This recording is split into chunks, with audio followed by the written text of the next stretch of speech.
Baik, salam untuk kita semuanya. Uh, Selamat pagi, selamat siang, selamat sore, dan selamat malam. Uh, Pada kesempatan ini, perkenalkan, nama saya Ebenezer Taloim. Pada kesempatan ini, saya akan menceritakan tentang virus corona. Ada yang menjadi tugas dari mata kuliah biologi sel pada kampus ST Kipsoe sebagai tugas dari ujian akhir semester. Nah, kita semua tahu bahwa virus corona itu adalah uh, virus yang munculnya sudah sekitar 2 tahun dari tahun 2019. Ya, dan kita semua tahu bahwa virus itu sangat berbahaya. Yang namanya virus adalah virus itu tidak dapat dilihat dengan mata telanjang, tapi bentuknya sangat kecil. Sehingga pada kesempatan ini saya mau coba bercerita tentang apa itu virus corona. Nah, virus corona itu pertama kali itu ditemukan atau di kota Wuhan, Cina pada akhir Desember tahun 2019. Nah, nama lainnya adalah COVID-19 atau Coronavirus Disease 2019. Nah, virus ini karena namanya virus tidak dapat dilihat dengan mata, maka virus ini menular dengan sangat cepat dan telah menyebar sampai ke semua negara atau dunia. Nah, termasuk Indonesia, termasuk Provinsi Nusa Tenggara Timur, termasuk Kabupaten Timur Tengah Selatan, dan termasuk Kota Soe. Nah, padahal virus ini hanya ada dalam waktu beberapa bulan saja, tetapi dia menyebarnya sangat cepat. Nah, dampaknya membuat beberapa negara menerapkan kebijakan untuk memberlakukan lockdown dalam rangka mencegah penyebaran virus corona. Nah, kalau di Indonesia sendiri diberlakukan kebijakan pembatasan sosial berskala besar atau yang biasa kita sebut PSBB untuk menekan penyebaran virus ini. Nah, virus corona itu adalah kumpulan virus yang bisa menginfeksi sistem pernapasan. Nah, pada kasus yang banyak telah terjadi itu, virus corona ini menyebabkan infeksi pernapasan ringan, misalnya flu. Tetapi virus ini bisa menyebabkan infeksi pernapasan yang berat, seperti infeksi paru-paru atau pneumonia. Nah, orang mengatakan bahwa jika kita terkena virus corona, misalnya virus itu masih ada di bagian pernapasan kita, itu bisa dicegah. Tetapi kalau virus itu sudah melewati paru-paru, maka penyebabnya adalah kematian. Sebentar kita akan membahas tentang bagaimana angka kematian yang didapatkan dari virus corona ini. Nah, virus corona menular. Virus ini yang namanya virus itu dia menular melalui percikan dahak atau droplet dari saluran pernapasan. Contohnya, ketika kita berada di ruangan tertutup yang ramai dengan sirkulasi udara atau pertukaran udara yang kurang baik, atau kita dapat melakukan kontak langsung dengan orang yang kena virus corona atau droplet. Nah, pada beberapa pekan ini atau beberapa tahun dari tahun 2019 hingga tahun 2021 telah banyak tingkatan-tingkatan atau jenis-jenis virus corona. Misalnya itu ada virus SARS, COVID-19 bagian yang kedua, atau virus corona atau virus ini yang termasuk dalam kelompok ini yaitu penyebab SARS atau Severe Acute Respiratory Syndrome, dan ada virus yang Middle East Respiratory Syndrome atau yang biasa disebut dengan MERS. Nah, dari jenis virus corona ini, meski sama-sama disebabkan oleh virus dari kelompok yang sama, yaitu virus COVID-19 atau coronavirus disease, tetapi mereka memiliki perbedaan antara SARS dan MERS, yaitu dengan berdasarkan penyebaran dan keparuhannya gejala. Nah, kita masuk pada tingkat kematian akibat COVID-19. Yang menjadi pergumulan dunia adalah tingkat kematian COVID-19. Kematian yang tertinggi itu ada pada Italia, dan di Indonesia juga peringkat 2 di Asia. Nah, virus corona atau COVID-19 itu dia bisa menyerang siapa saja, mau anak-anak, orang tua, dewasa. Dia tidak kenal usia. Nah, menurut data yang dirilis gugus tugas percepatan penanganan COVID-19 pada negara Republik Indonesia, jumlah kasus terkonfirmasi positif pada tanggal 3 Mei 2021 itu adalah 1.667.274 orang, dengan jumlah kematian sebesar 45.796 orang. Kemudian tingkat kematian atau case fatality rate akibat COVID-19 adalah sekitar 2,7%. Bayangkan.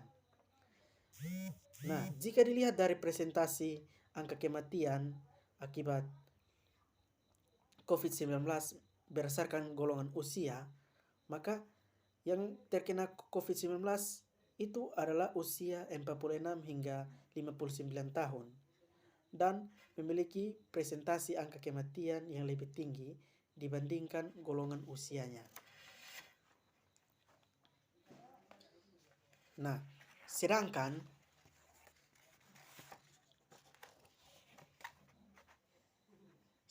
berdasarkan jenis kelamin, yaitu laki-laki dan perempuan, 56,6% penderita yang meninggal akibat COVID-19 adalah laki-laki, dan 43,4% itu sisanya adalah perempuan. Jadi berdasarkan data tingkat kematian COVID-19 ini, yang menjadi korban COVID-19 itu kebanyakan laki-laki, itu di Indonesia. Nah, kemudian gejala dari virus corona atau COVID-19.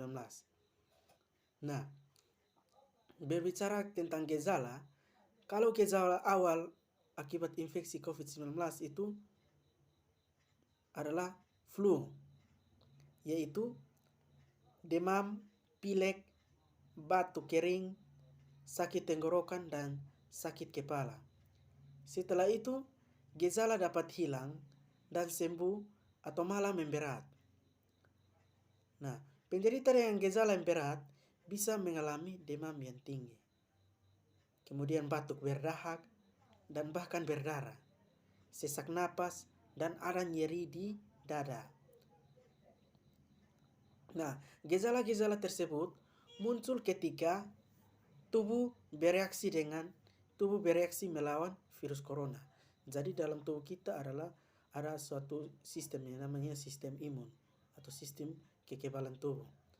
Nah, kemudian secara umum ada 3 gejala umum yang bisa menandakan seseorang terinfeksi virus corona, yaitu yang pertama, demam atau suhu di atas 38 derajat Celcius, kemudian batuk kering, kemudian sesak napas. Nah, ada beberapa gejala lain juga yang bisa muncul pada infeksi virus corona, meskipun jarang ditemukan gejalanya, yaitu ada diare, sakit kepala, konjungtivitis, hilangnya kemampuan mengecap rasa atau hilangnya indera perasa, hilangnya kemampuan untuk mencium bau atau anosmia atau indera pencium, kemudian ada ruam di kulit, ada bercak-bercak di kulit. Nah, gejala COVID-19 ini umumnya muncul dalam waktu 2 hari sampai 2 minggu. Setelah penderita terpapar virus corona, maka sebagian pasien yang terinfeksi virus corona bisa mengalami penurunan oksigen tanpa adanya gejala apapun. Kondisi ini biasanya disebut dengan happy hypoxia. Nah, untuk memastikan apakah gejala tersebut merupakan gejala virus corona, perlu dilakukan beberapa cara ya atau langkah untuk mengetahui apakah orang terkena virus corona atau tidak, yaitu dengan melakukan rapid test atau PCR. Nah, untuk menemukan tempat melakukan rapid test atau PCR itu ada di puskesmas atau rumah sakit atau klinik-klinik. Nah, kemudian kapan kita harus ke dokter ketika kita terkena COVID-19? Nah, yang pertama, jika kita merasa kita terkena COVID-19 adalah jangan dulu kita pergi ke dokter, tetapi kita melakukan isolasi mandiri. Nah, isolasi mandiri itu apabila kita mengalami gejala infeksi virus corona seperti yang telah kita sebutkan tadi, maka jika dalam 2 minggu terakhir kita harus berada di daerah yang memiliki kasus COVID-19 atau kontak dengan penderita COVID-19. Nah, setelah itu hubungi dokter atau dihubungi tim gugus tugas COVID-19 untuk mendapatkan pengarahan lebih lanjut. Apabila Anda terkena COVID-19, nanti tim gugus tersebut akan memberikan arah. Anda harus melakukan karantina atau bagaimana. Nah, bila kita mungkin terpapar COVID-19 tetapi tidak memiliki gejala apapun, kita tidak perlu memeriksakan diri ke rumah sakit. Cukup kita tinggal di rumah selama 14 hari dan kita membatasi kontak dengan orang lain. Nah, apabila ada gejala baru, kita bisa melakukan isolasi mandiri. Dan kita bisa menanyakan kepada dokter atau melalui telepon, atau melalui aplikasi, atau melalui tindakan apa yang dapat membuat kita berhubungan dengan dokter. Nah, kemudian ada juga kita dapat melakukan atau meminum obat yang perlu kita konsumsi. Nah, bila kita memerlukan pemeriksaan langsung oleh dokter, kita jangan langsung ke rumah sakit karena akan meningkatkan risiko kita tertular COVID-19 ke orang lain. Kita bisa membuat janji dengan dokter agar pertemuan kita itu di mana dan tempat itu aman atau tidak. Nah, itu adalah kapan dan cara bagaimana kita harus pergi ke dokter jika kita terpapar COVID-19. Kemudian kita membahas lagi bagian yang berikut, yaitu penyebab dari virus corona. Nah, infeksi virus corona atau COVID-19 itu yaitu kelompok virus yang menginfeksi sistem pernapasan. Pada sebagian besar kasus, coronavirus itu hanya menyebabkan infeksi pernapasan ringan seperti radang flu. Tetapi virus ini juga bisa menyebabkan infeksi pernapasan berat seperti pneumonia, kemudian ada MERS, kemudian ada SARS yang tadi. Ada dugaan bahwa virus corona awalnya ditularkan dari hewan ke manusia. Itu kita mendengar informasinya pada awal-awal atau panas-panasnya virus corona. Namun kemudian diketahui bahwa virus corona juga menular dari manusia ke manusia. Nah, seseorang dapat tertular COVID-19 melalui berbagai cara. Yaitu yang pertama, tidak sengaja menghirup ludah yang keluar saat penderita COVID-19 sebatuk atau bersin. Kemudian memegang mulut atau hidung tanpa mencuci tangan terlebih dahulu setelah menyentuh benda yang terkena cipratan atau sumburan ludah penderita COVID-19. Kemudian kontak jarak dekat dengan penderita COVID-19. Misalnya yang menderita adalah keluarga atau kakak, adik, ya, karena rasa manusianya yang tinggi. Kemudian yang berikut adalah virus corona itu dapat menginfeksi siapa saja, tetapi efeknya akan lebih berbahaya atau bahkan fatal bila terjadi pada seorang yang lansia atau lanjut usia, ibu hamil, orang yang tidak memiliki penyakit tertentu, kemudian perokok, atau orang yang daya tahan tubuhnya sangat lemah, misalnya para penderita kanker. Nah, karena virus ini mudah menular, maka virus corona juga berisiko tinggi dapat menginfeksi para tenaga medis yang merawat pasien COVID-19. Oleh karena itu, para tenaga medis dan orang-orang yang memiliki kontak dengan pasien COVID-19 perlu menggunakan APD atau alat pelindung diri. Nah, diagnosis dari virus corona adalah jika pasien terinfeksi virus corona, dokter akan menanyakan gejala yang dialami oleh pasien tersebut. Apakah pasien tersebut baru saja bepergian atau tinggal di daerah yang memiliki kasus infeksi virus corona sebelum gejala muncul. Kemudian dokter juga akan menanyakan kepada kita apakah pasien ada kontak dengan orang yang menderita atau diduga menderita COVID-19. Nah, untuk memastikan diagnosis dari COVID-19, dokter akan melakukan beberapa pemeriksaan. Nah, pemeriksaan tersebut adalah yang pertama itu adalah dengan rapid test. Nah, rapid test ini dilakukan untuk mendeteksi antibodi kita, yaitu IgM dan IgG yang diproduksi oleh tubuh untuk melawan virus corona. Namun rapid test antigen itu sekarang dianggap lebih akurat dibandingkan rapid test antibody. Meskipun demikian, pemeriksaan rapid test atau swab antigen tidak dianjurkan untuk dilakukan mandiri di rumah dan harus diperiksa oleh petugas medis. Kemudian yang kedua adalah swab test. Swab test atau tes PCR atau polymerase chain reaction. Nah, untuk mendeteksi virus corona di dalam dahak. Nah, kemudian yang ketiga itu adalah melalui CT scan atau Röntgen untuk mendeteksi infiltrat atau cairan di paru-paru.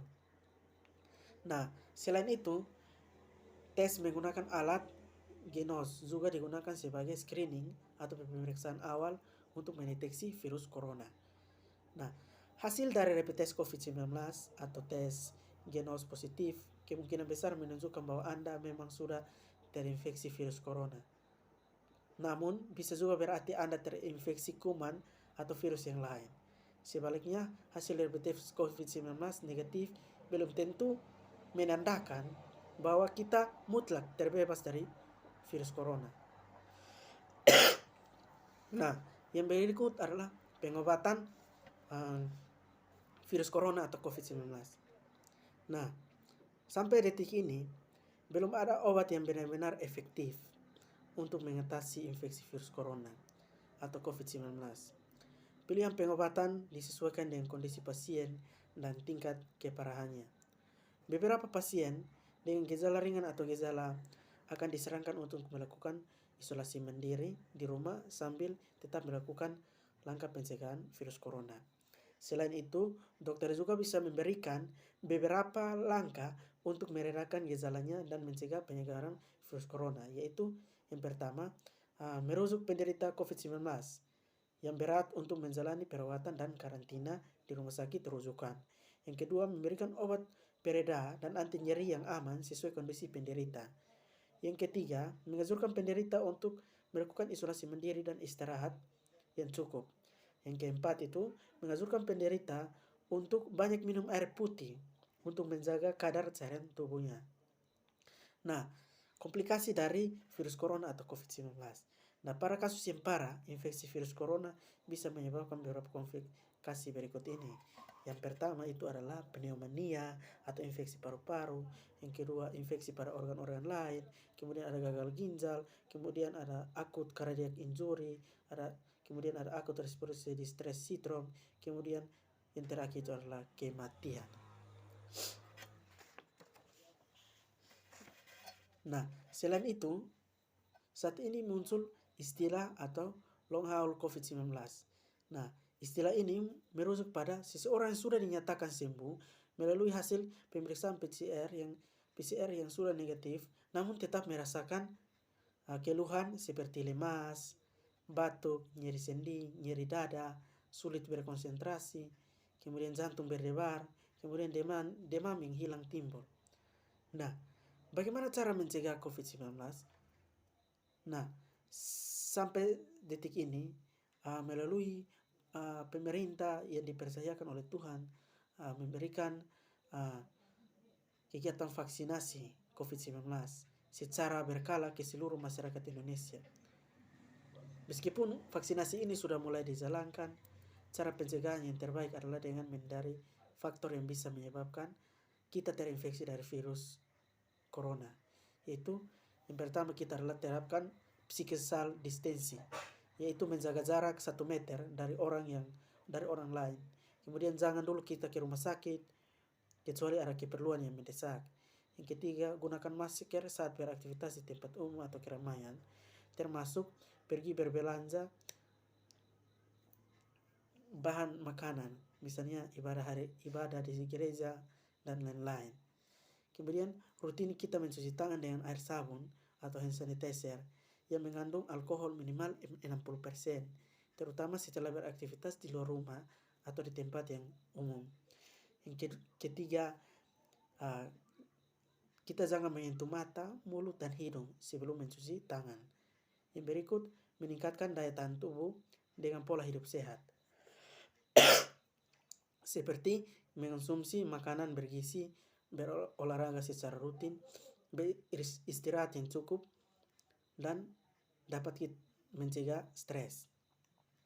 Kemudian kita hindari kontak dengan penderita COVID-19, orang yang dicurigai positif terinfeksi virus corona, atau orang yang sakit, demam, batuk, atau pilek. Kemudian kita menutup mulut dan hidung dengan tisu saat kita batuk atau bersin. Kemudian buang tisu ke tempat sampah. Kemudian kita jaga kebersihan benda yang sering disentuh dan kebersihan lingkungan, termasuk kebersihan rumah. Nah, untuk orang yang diduga terkena COVID-19, termasuk kategori suspek dan probable, yang sebelumnya disebut sebagai ODP atau orang dalam pemantauan, maupun PDP atau pasien dalam pengawasan, ada beberapa langkah yang harus kita lakukan agar tidak kita menularkan virus corona ke orang lain. Yaitu yang pertama, kita lakukan isolasi mandiri dengan cara tinggal terpisah dari orang lain untuk sementara waktu. Bila tidak memungkinkan, gunakan kamar tidur dan kamar mandi yang berbeda ruangan dengan yang digunakan oleh orang lain. Yang berikut, jangan kita keluar rumah kecuali kita mendapatkan pengobatan. Kemudian yang berikut adalah bila kita ingin ke rumah sakit saat gejala bertambah berat, sebaiknya hubungi dulu pihak rumah sakit untuk menjemput. Kemudian larang orang lain untuk mengunjungi atau menjenguk kita sampai kita benar-benar sembuh. Kemudian sebisa mungkin jangan melakukan pertemuan dengan orang yang sedang sakit. Kemudian hindari berbagai penggunaan alat makanan dan minuman, alat mandi, serta perlengkapan tidur dengan orang lain. Nah, selain itu kita dapat memakai masker dan sarung tangan bila berada di tempat umum atau sedang bersama dengan orang lain. Nah, kemudian kita bisa gunakan tisu untuk menutup mulut dan hidung bila kita batuk atau bersin, lalu segera membuang tisu tersebut ke tempat sampah. Kemudian ada kondisi-kondisi yang memerlukan penanganan COVID-19 langsung oleh dokter di rumah sakit, seperti melahirkan, operasi, cuci darah, atau vaksinasi anak. Perlu ditangani secara berbeda dengan beberapa penyesuaian selama pandemi COVID-19. Nah, tujuannya adalah untuk mencegah penularan virus corona selama Anda berada di rumah sakit. Kemudian kita bisa konsultasikan dengan dokter tindakan terbaik yang perlu kita lakukan. Nah, apabila kita ingin mendapatkan lebih banyak informasi mengenai gejala pencegahan dan penanganan infeksi COVID-19, maka kita harus berhubungan dengan bagian kesehatan melalui telepon untuk menanyakan bagaimana gejala tersebut. Nah, demikian cerita saya mengenai COVID-19. Kiranya bermanfaat bagi kita semua, dan anjuran dari saya bahwa COVID-19 adalah pergumulan dunia yang begitu berat untuk menyelesaikan pandemi ini.